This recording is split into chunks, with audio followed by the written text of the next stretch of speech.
South India shopping mall festive and wedding celebrations సరికొత్త designs తో అద్భుతమైన కలెక్షన్.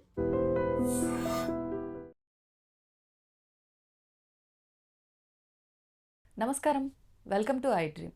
ధర్మ మార్గం విత్ విజిత కార్యక్రమానికి స్వాగతం.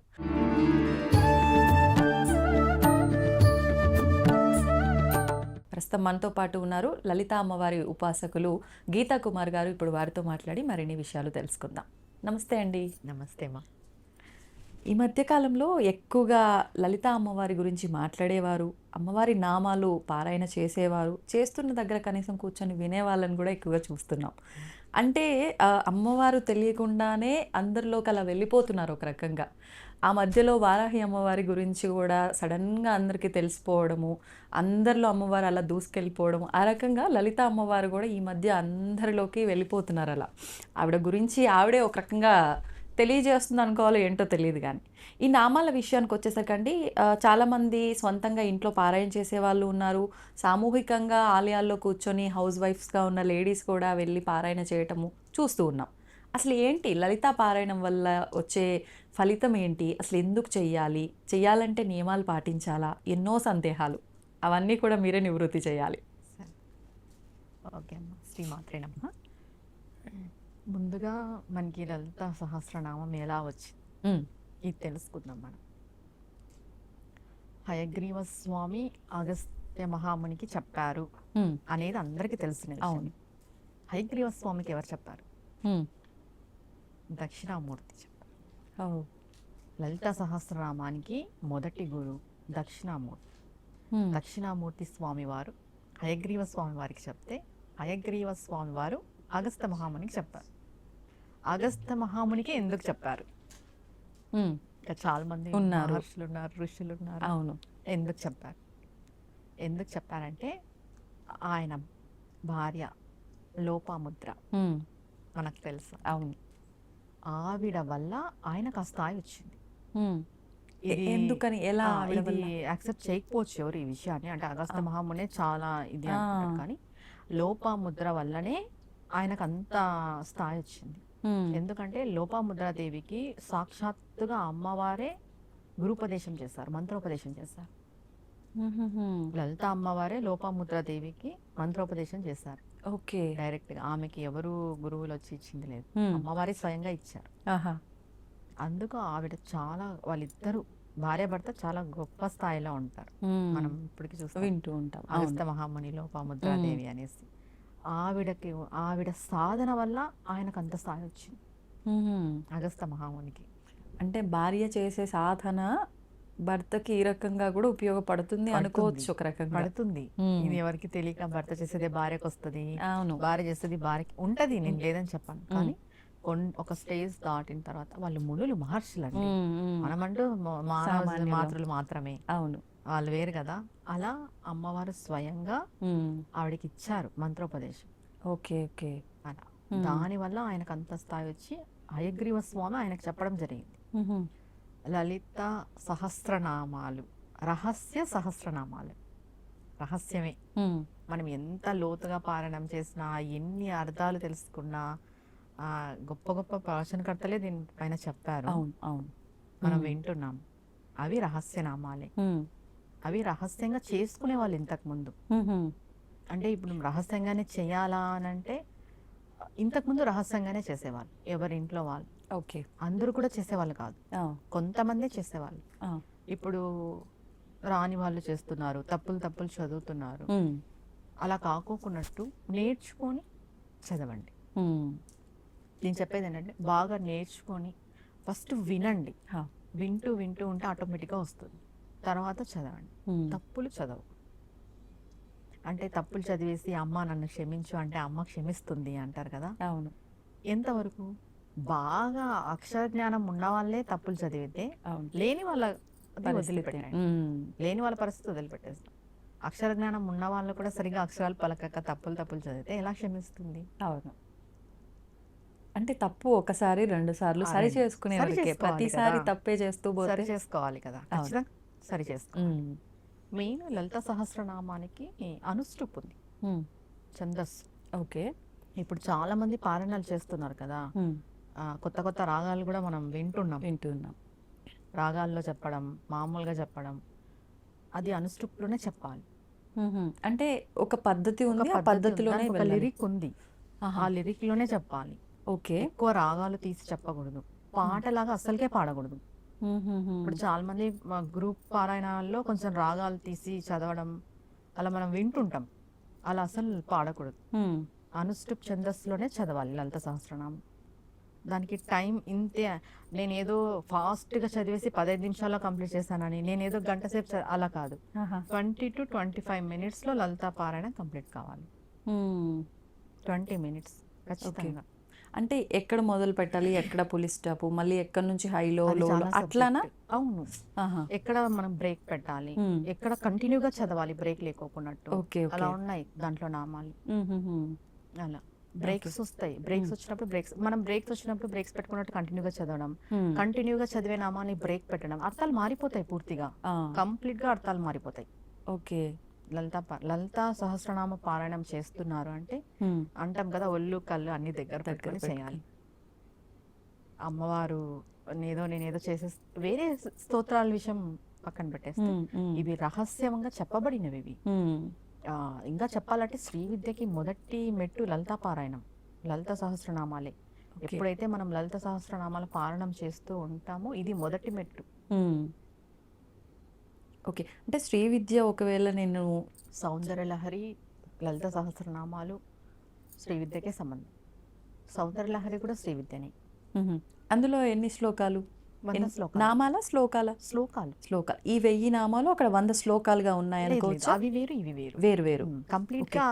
ఇది అమ్మవారి గురించి ఎలా వర్ణన, అది అమ్మవారి అయ్యవారి గురించి వర్ణన. ఇద్దరు గురించి అక్కడ ఎక్కువ అమ్మవారి గురించే, ఇద్దరు గురించి ఉంటుంది. ఇది కంప్లీట్ గా అమ్మవారి గురించి, అమ్మవారు ఎలా ఉన్నారు.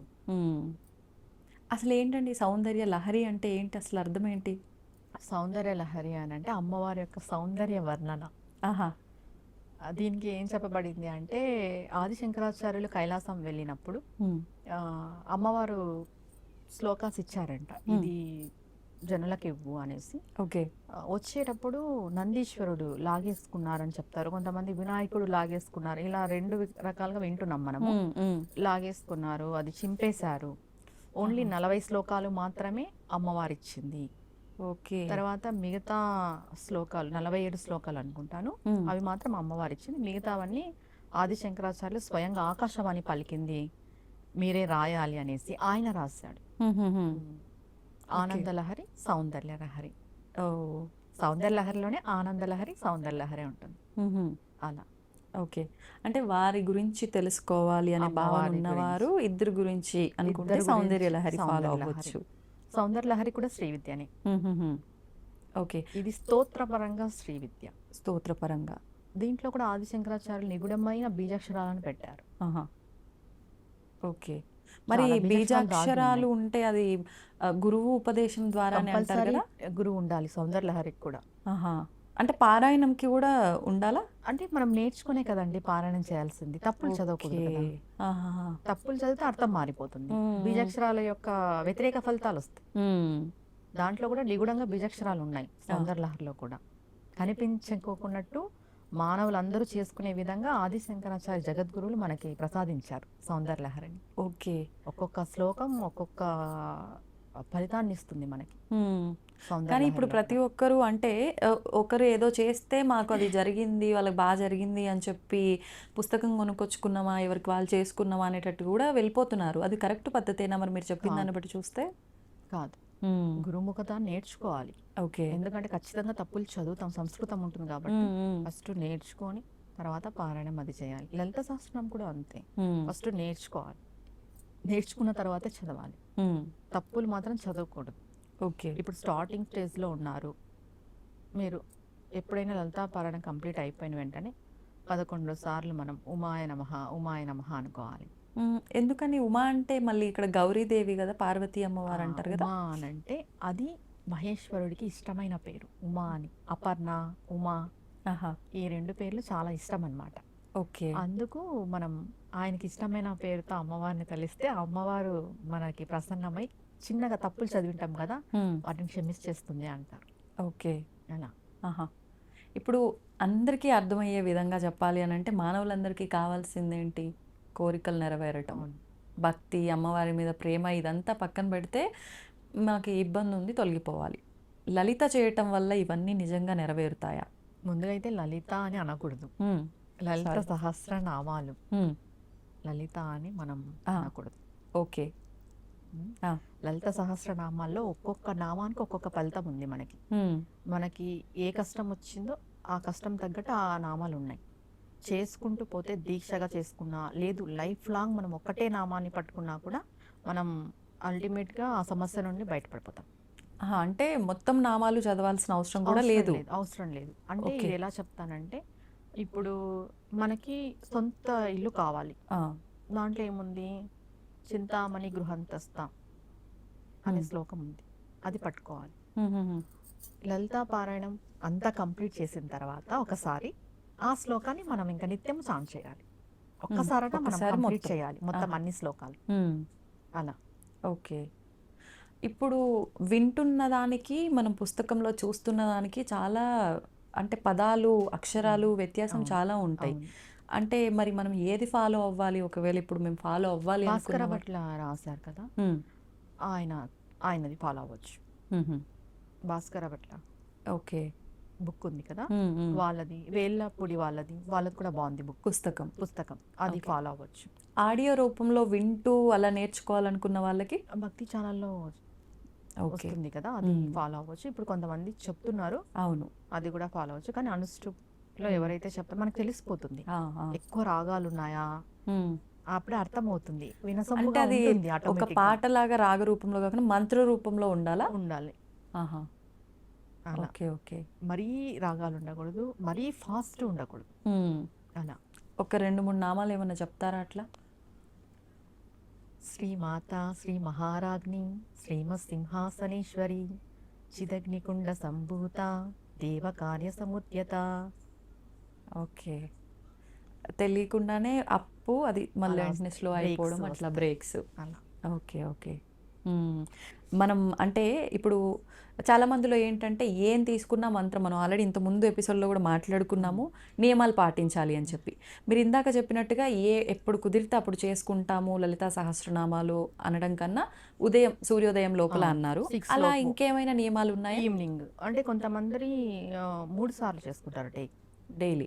12 to 1 లోపు చేసుకోవచ్చు. 3 సార్లు పారాయణం చేసుకునే వాళ్ళు 12 to 1 లోపు కూడా చేసుకుంటారు. అది వేరు, అది దీక్షగా చేసుకుంటారు. 3 సార్లు చేసుకుంటామని. లేదు ఒక్కసారి పారాయణం చేసే వాళ్ళైతే మీరు ముందుగానే సంకల్పం చేసుకునేటప్పుడు ఈవినింగ్ చేసుకోగలరా, మార్నింగ్ చేసుకోగలరా డిసైడ్ అవ్వాలి. మేము ఎలా ఎప్పుడు పడితే అప్పుడు చేసుకుంటాం అనేక లేదు. అంటే సంకల్పం మేరకు చేసుకునే వాళ్ళు, కుదిరినప్పుడల్లా ఎవరు చేసుకోవచ్చు. నార్మల్ గా ఏ కోరిక లేదు, మేము నార్మల్ గా అమ్మవారివి వినాలి చదవాలనుకునే వాళ్ళు ఈవినింగ్ మార్నింగ్ చేసుకోవచ్చు. అది కూడా ఆఫ్టర్నూన్ టైమ్స్ లో చదువుతాము అదంటే కాదు. కోరిక మేరకు చేసుకునే వాళ్ళు ఫస్ట్ కంప్లీట్ గా ఒక టైం డిసైడ్ అవ్వాలి, ఈవినింగ్ మార్నింగ్ అని. మార్నింగ్ అయితే 6 లోపు, ఈవినింగ్ అయితే ఆఫ్టర్ 6 పైన. ప్రతిసారి మనం ప్రతిరోజు పారాయణం చేసుకునే వాళ్ళు నైవేద్యంగా పానకము, వడపప్పు ఖచ్చితంగా పెట్టాలి. మనం లలిత సహస్రనామాలు మనం పారాయణం చేస్తున్నాము అంటే ఖచ్చితంగా పానకం, వడపప్పు నైవేద్యం పెట్టాలి. ఇది కూడా మా గురువు గారు చెప్పింది. ఓకే. ఇప్పుడు ముందుగా అంటే దక్షిణామూర్తి గురువుగా భావించి మొదలు పెట్టడం కరెక్ట్ అంటారా? మొదటగా మొదలు పెట్టే దత్తాత్రేయ స్వామి, దక్షిణామూర్తి. ఓకే. ఇప్పుడు స్వామికి సంబంధించిన ఏదైనా మంత్రం, ఏదైనా నామం ఉందా? అంటే మొదలు గురుభ్యో నమః అనుకో సరిపోతుంది, చాలు. అందరు గురువుల్ని తలిచినట్టే శ్రీ గురుభ్యో నమః అదే అనుకోవచ్చు. లేదు మనం సపరేట్ గా దక్షిణామూర్తి స్వామి అనుకున్నాం, శ్రీ మేధా దక్షిణామూర్తి నమః, శ్రీ మేధా సమేత దక్షిణామూర్తి నమః. ఇద్దరు భార్య భర్తని కలిపి అనుకోవచ్చు. ఓకే. ఇలా శ్రీ దత్తాత్రేయ స్వామి నమః, దత్త దిగంబర ఇలా ఓకే. ఏదైనా అనుకోవచ్చు. ఇంకా ఏది అనుకోలేమంటే శ్రీ గురుభ్యో నమః అలా. ఫస్ట్ గణపతి మంత్రం, తర్వాత గురువు మంత్రం, తర్వాత మనం సహస్రనామ పారాయణం. ఎలానో గణపతికి మనం శుక్లాంబరధరం చెప్పుకుంటాం. అవును, మొదటగా ఏ కార్యక్రమం మొదలు పెట్టినా శ్రీ గురుభ్యో నమః అనుకున్నా సరిపోతుంది. ఓకే. ఇప్పుడు లలితా సహస్రనామాలు అనగానే ఈ మధ్య కాలంలో అందరికీ వినిపించేది వసిన్యాది వాగ్దేవతలే ఈ లలితా సహస్రనామాలు చెప్పారు అని చెప్పి. అసలు ఎవరు ఈ వసిన్యాది వాగ్దేవతలు? అమ్మవారి యొక్క శక్తులు, అమ్మవారి నుండి ఉద్భవించిన శక్తులు. శక్తి స్వరూపాలు. అంటే ఒక రకంగా అమ్మవారి ఇంకొక రూపాలు అనుకోవచ్చా? కాదు. కాదు. కాదు, మ్మ్. అమ్మవారి ఇంకొక రూపాలు కాదు, అమ్మవారి నుండి ఉద్భవించబడిన శక్తులు అంతే. మ్మ్హ. ఓకే. అమ్మవారి రూపం అమ్మవారే, ఆ, ఇంకా వేరే ఏం లేదు. ఓకే. వీళ్ళు శక్తులు, అమ్మవారి నుండి ఉద్భవించిన శక్తులు, మ్మ్. వశిన్యాది దేవతలు. మ్మ్హ. 8 మంది ఉంటారు వీళ్ళు. మ్మ్. వీళ్ళని మనం తలుచుకున్నా కూడా వాక్చాతుర్యం, వాక్శుద్ధి జరుగుతుంది. ఓ, అంటే విడిగా వీళ్ళకి సంబంధించిన జస్ట్ ఆరాధన? పేర్లు వశిని, నా- కామేశ్వరి, భగమాలిని, ఆహా. అట్లా వీళ్ళ నేమ్స్ ఉన్నాయి. 8 మ్మ్. నేమ్స్ వస్తాయి. మ్మ్. అనుకున్నా కూడా మనకి వాక్శుద్ధి కలుగుతుంది అంటారు. మ్మ్. అంటే వీళ్ళని తలుచుకోవటం వల్ల మనకు మాటకి పవరా ఏమనొచ్చు, దాన్ని ఎలా వాక్శుద్ధి, మాట్లాడాలి? వాక్చాతుర్యం, వే ఆఫ్ టాకింగ్ అంటాం కదా, ఒకరు మాట్లాడితే మనం అట్రాక్ట్ అవుతాం కదా, అవును, అవును. అలా ఓకే. అది పెరుగుతుంది. మ్మ్. అంటే వీళ్ళు మాట్లాడుతుంటే అలా వింటూనే ఉండాలనిపిస్తుంది. ఇప్పుడు అలా అంటాం కదా, అవును, అవును. అట్రాక్ట్ అవుతాం. ఆ ఓకే. వాక్శుద్ధి కలుగుతుంది మనకి. మ్మ్. వాక్చాతుర్యం అంటాం కదా, అది. మ్మ్. ఓకే. 8 పేర్లు. మ్మ్. ఇప్పుడు చాలామంది లలితా పారాయణము, లలితా సహస్రనామ పారాయణం అనేది ఇళ్ళల్లో ఒక వారం వీళ్ళింట్లో, ఒక వారం వాళ్ళింట్లో అని చెప్పి ఇలా ఏర్పాటు చేసుకొని చేస్తూ ఉన్నారు. ఇది సరైన పద్ధతేనా? చెయ్యొచ్చా? సరైన పద్ధతే, చెయ్యొచ్చు, కానీ బాగా చదవాలి, కరెక్ట్ గా చదవాలి, తప్పులు లేకుండా. తప్పులు లేకోకున్నట్టు. పారాయణం పెట్టుకోవడం తప్పు అనను నేను. మ్మ్. కరెక్ట్ గా మంచి వేలో నీట్గా నేర్చుకొని, దానికి ఒక ఛందస్సు ఉందని నేను చెప్పాను కదా, మ్మ్. అనుష్ఠుప్ ఛందస్సులో పారాయణం చేసుకోవాలి ప్రతి ఒక్కరు. మ్మ్. ఓకే. ఊరికే పారాయణాలు చేస్తున్నాం, పాడుతున్నాము, రాగాలు అలా కాదు. మ్మ్. మీరు ఎప్పుడు ఎవరు పారాయణాలు పెట్టుకున్నా, ఎంత మందితో కలిపి పెట్టుకున్నా కూడా మ్మ్. మెయిన్ పానకం, వడపప్పు మిస్ కాకూడదు, స్కిప్ కాకూడదు. ప్రసాదం అయితే అది ఖచ్చితంగా దానిపైన ఎన్నైనా పెట్టుకోవచ్చు, కానీ అవి 2 ఖచ్చితంగా ఉండాలి ఆహా. పారాయణం చేస్తున్నప్పుడు మాత్రం. ఓకే. ఇప్పుడు ఖచ్చితంగా పారాయణ చేయాలి అనుకునే వాళ్ళు ఇంట్లో కానీ పూజా మందిరంలో కానీ మాత్రమే చెయ్యొచ్చా? లేదండి మాకు ఒక 2-3 గంటల జర్నీ ఉంది, మేము డైలీ ఆఫీస్కి వెళ్ళాలంటే చేసుకోకూడదు. అలా కూడా చేసుకోవచ్చా? చేసుకోకూడదు. ఎందుకనండి? అవి రహస్య నామాలండి, వాటికంటే ఒక శక్తి ఉంది. మేము ఎలా పడితే అలా ఇప్పుడు బస్సులో మనం జర్నీ చేస్తుంటాము, ఎవరు ఎలా ఉంటారో మనకి ఎలా తెలుసు? ప్లేస్ కూడా శుద్ధిగా ఉండాలి కదా. అవును. మన ఇంట్లో, మన గృహంలో నీట్గా ప్లెజెంట్గా ఉండి మన పూజా మందిరంలో చేసుకోవచ్చు, టెంపుల్స్లో చేసుకోవచ్చు. ఆహా. అంతే తప్ప ఎక్కడ జర్నీలో చేస్తాం, దాంట్లో ఒక నామాన్ని తీసుకుంటాం కదా, దాన్ని మనం చాంటింగ్ చేసుకోవచ్చు. ఓకే. అంటే మీరు చెప్పినట్టుగా ఒకసారి పారాయణం అయిపోయినాక సింగిల్ ఒక గా నామం తీసుకున్నప్పుడు ఉంటుంది. ఎప్పుడు చాంటింగ్ చేసుకోవచ్చు, ప్రాబ్లం లేదు. మ్మ్. మొత్తం సహస్రనామాలన్నీ చదువుతామంటే చదవకూడదు. మ్మ్. అలా ఓకే. కూర్చొని నీట్గా పద్ధతిగా చదువుకోవాలి అని ఒక చోట. ఓకే.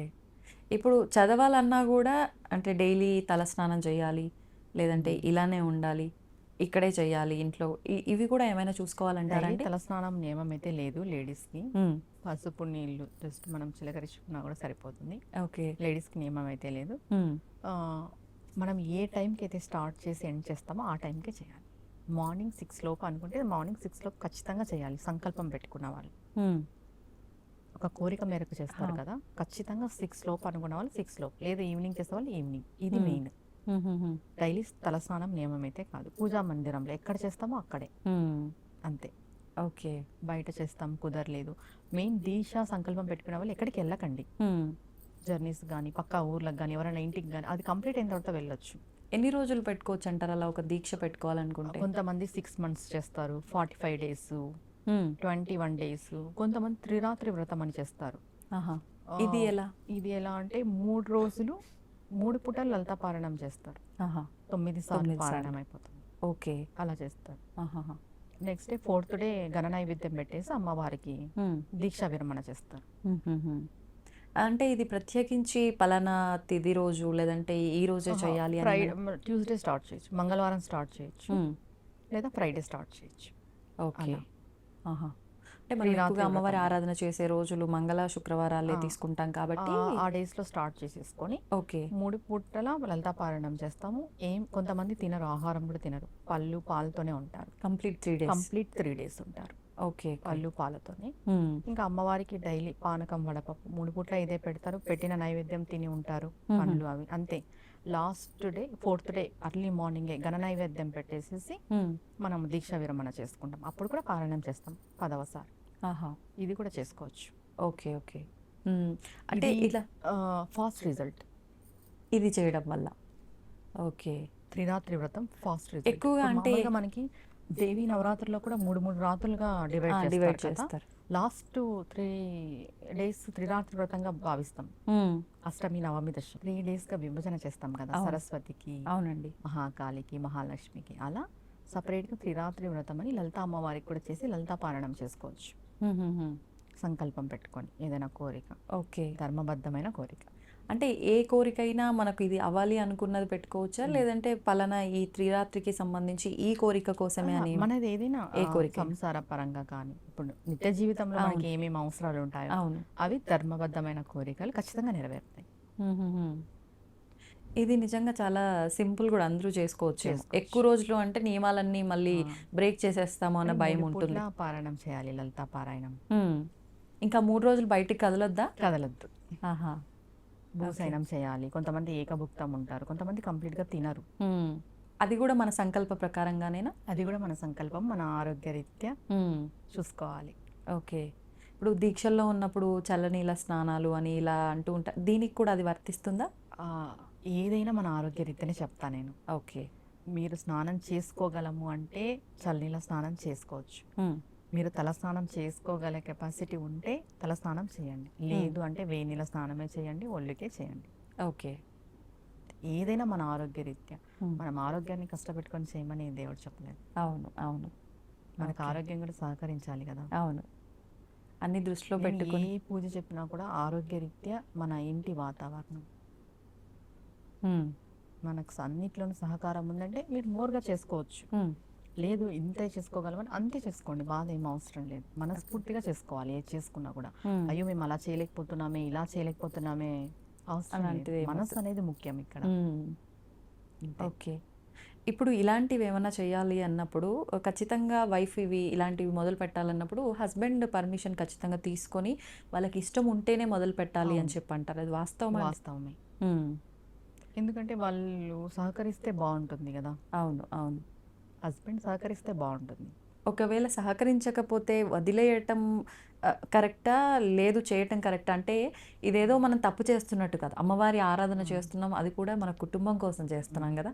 అటువంటి సందర్భాల్లో అమ్మవారికి ఒకటే చెప్పుకోవాలి, అమ్మ నా ఇంటి పరిస్థితి బాగలేదు, మా వారు ఒప్పుకోవట్లేదు, మా వారి మనసు మారిస్తే నేను చేసుకుంటా. నాకు చేసుకోవాలని ఉంది సంకల్పం, మార్చే బాధ్యత నీది, చేపించుకునే బాధ్యత నీది. ఇక్కడ ఎప్పుడైనా కూడా ఏ పూజ ఏ వ్రతమైనా నేను చేస్తున్నాను అనే భావన కంటే మీరు చేయించుకుంటున్నారనే భావన ఉంటే సవ్యంగా జరిగిపోతుంది. మీరే చేయించుకోవాలి, నా చేత అనేది ఉండాలి. నేను చేస్తాను వద్దు, మీరు చేయించుకోవాలి. అమ్మవారికి ఇదే మొక్కాలి, శరణాగతి అంటాం కదా. ఎప్పుడు కూడా మీరే చేయించుకోవాలి, మీరే బాధ్యత. నేను శరణ్ కోరుతున్నాను, నేను మీ పాదాలు పట్టుకున్నా, నాకేం తెలీదు, మీరు ఎలా తీసుకెళ్తే అలా నా జీవితం అని చెప్పేసుకుంటే అమ్మవారికి తీసుకెళ్తుంది. ఇక్కడ నేను అనే అహం, నేను చేస్తున్నాను అదేదో మనం ఏం చెయ్యం అక్కడ. ఆమె అనుగ్రహం ఉంటేనే మనం చేయగలం. ఓకే. ఇప్పుడు లలితా సహస్రనామాలు మొత్తము మేము పారాయణ చేయలేము, ఒకవేళ చేసినా మేము ఎక్కడ తప్పులు చదువుతాము, ఇలాంటి భయాలు ఉన్నవాళ్ళు ఓన్లీ శ్రీమాత్రే నమః అనుకున్నా కూడా మొత్తం పారాయణ చేసిన ఫలితం ఉంటుంది అంటారు, వాస్తవమా అండి? 1000 సార్లు శ్రీమాత్రే నమః అనుకుంటే మొత్తం పారాయణం చేస్తాం. 1000 సార్లు? 108 times కూడా చేసుకోవచ్చు. కానీ మనం మంచి పారాయణ ఫలితం రావాలి అంటే 1000 సార్లు అనుకోవాలి, జపం చేసుకోవాలి శ్రీమాత్రే నమః. దీనికి మనం ఇంకా సమయాలు అవన్నీ ఏం చూసుకోవాల్సిన అవసరం లేదా? సమయం ఉంటుంది, దీనికి కూడా సమయం చూసుకోవాల్సిందే. సంకల్పం అంటే కోరిక ఉంటే సమయం ఉంటుంది, కోరిక లేదు అని అంటే సమయం ఉండదు. ఓకే. సంకల్పానికి ఖచ్చితంగా సమయం అనేది ఇంపార్టెంట్ అండి. సమయపాలన అంటాం కదా. అవును, ఖచ్చితంగా సమయం ఇంపార్టెంటే సంకల్పానికి. అంటే ఈ టైం లోపల నీ కోరిక తీరాలి అంటే ఈ టైంలో నువ్వు ఖచ్చితంగా అవి చేయాలి. మనం ఒక గోల్ పెట్టుకొని ఉంటాం, ఈ టైంకి అంతా నాకు అది జరిగిపోవాలి అని. అవును, అది జరగాలంటే నువ్వు ఇక్కడ కూడా సమయపాలన పాటించాలి. కరెక్టే. అలా. ఓకే. అంటే మనకు జరగాల్సింది జరగాలి, మనం చెయ్యాల్సింది కూడా కరెక్ట్గా చెయ్యాలి. ఓకే, అంతే. సంతోషం అండి, చాలా చక్కటి వివరణ ఇచ్చారు అమ్మవారి లలితా సహస్రనామాలకు సంబంధించి. ధన్యవాదాలు. శ్రీమాత్రే నమః. And don't forget to subscribe to iDream. And for more videos, Please subscribe to iDream. Please subscribe to iDream. Please subscribe iDream. And please subscribe to iDream. For more videos, subscribe to iDream. Please like, share, and subscribe to the channel. Congratulations, iDream. Subscribe to iDream. Subscribe to iDream. so subscribe to iDream Media. iDream ki iDream team అందరికి huge congratulations. Please subscribe iDream Media. Please subscribe to iDream. Subscribe iDream. Please subscribe to iDream. iDream అంటే నా కళల ఛానల్ను subscribe చేసుకున్నారు, నోరు తిరుగుతలేదు. మీరైతే గంట గుర్తు కొట్టండి. For more such videos, please subscribe to iDream. Subscribe to iDream. Please subscribe to iDream. Please subscribe iDream Media. Please do subscribe to iDream. Please subscribe to iDream Media. For best entertainment and information, please subscribe iDream.